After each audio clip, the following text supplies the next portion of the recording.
Iran bagian dari sejarah kekristenan.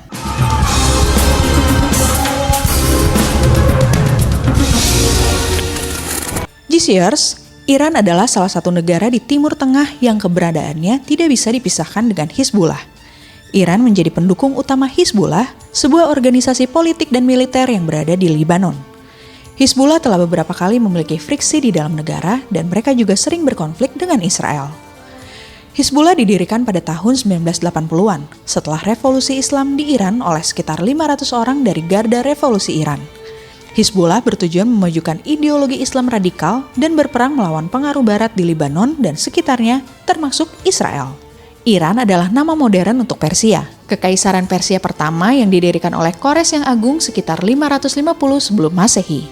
Kekaisaran Persia menjadi salah satu kekaisaran terbesar dalam sejarah, yang membentang dari semenanjung Balkan di Eropa di barat hingga lembah Indus di India di timur. Persia adalah pusat budaya, agama, ilmu pengetahuan, seni, dan teknologi global selama lebih dari 200 tahun sebelum ditaklukkan oleh Alexander Agung. Awalnya, Kores yang Agung hanya seorang pemimpin dari salah satu suku-suku semi-nomaden. Dia berhasil mengalahkan kerajaan-kerajaan di sekitarnya. Lantas, dia mendirikan Kekaisaran Persia pertama pada tahun 550 sebelum Masehi. Kekaisaran Persia pertama di bawah kepemimpinan Kores Agung segera menjadi negara adidaya pertama di dunia. Alkitab mencatat bahwa kisah-kisah Esther, Ezra, Nehemia, dan Daniel memiliki keterikatan dengan Kekaisaran Persia. Esther muncul dalam kisah sebagai salah satu dari gadis-gadis muda Yahudi yang dibawa ke dalam harem Raja Ahasiweros, pengusaha Persia saat itu. Sang raja sedang mencari pengganti Wasti, permaisuri yang disingkirkan karena ketidaktaatannya. Esther 1 ayat 12. Ahli sejarah mencatat bahwa Raja Ahasiweros adalah putra dari perkawinan Darius I, Raja Persia, dan Atosa, putri Kores yang Agung. Raja Ahasiweros jatuh cinta pada kecantikan dan perilaku bermartabat Esther, sehingga sang raja mengangkatnya menjadi ratu. Esther 2 ayat 15. Tahun 597 sebelum Masehi, Nebukadnezar menaklukkan dan menjarah Yerusalem. Raja Babilonia itu membawa hampir semua penduduk Yahudi dan hanya menyisakan orang-orang miskin di negeri itu. 2 Raja-Raja 24 ayat 8-16. Tahun 539 sebelum Masehi, Babilonia jatuh ke tangan Persia. Raja Kores menetapkan kebijakan untuk mengambil orang-orang Yahudi ke rumah mereka di Tanah Perjanjian. Bangsa Yahudi pulang ke kampung halaman setelah 70 tahun berada di pembuangan di bawah Raja Babilonia Nebukadnezar.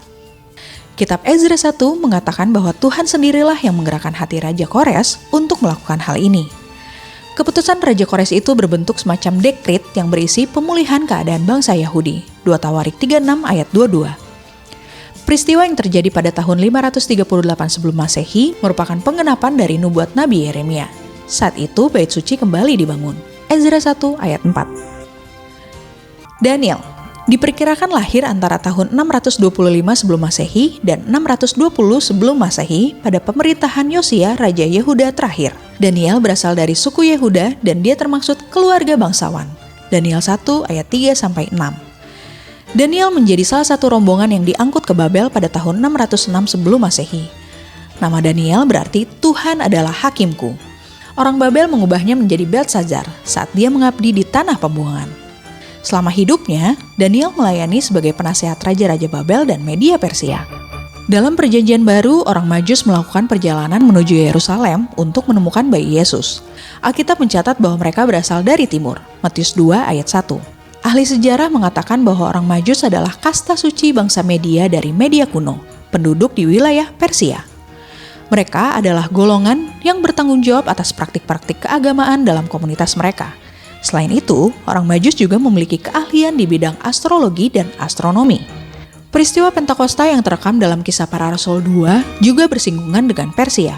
Peristiwa spektakuler dan bernuansa supranatural itu ditandai dengan kuasa Roh Kudus yang berbicara dalam berbagai bahasa di dunia. Semua orang saleh dari segala bangsa di bawah kolong langit bisa mendengar para rasul berbicara dalam bahasa mereka masing-masing. Bahasa-bahasa itu diantaranya adalah Partia, Media, Elam, dan Mesopotamia. Kisah Rasul-Rasul 2 ayat 9. Keempat bahasa tersebut berasal dari wilayah Persia. Years, ternyata Persia atau wilayah yang termaksud negara Iran saat ini adalah wilayah yang menjadi bagian dari sejarah Alkitab. Lalu, apa pendapatmu tentang Iran yang tiada henti memusuhi Israel? Atau bagaimana Iran menggunakan agama sebagai kekuatan politik melawan negara barat? Tuliskan pendapatmu di kolom komentar ya.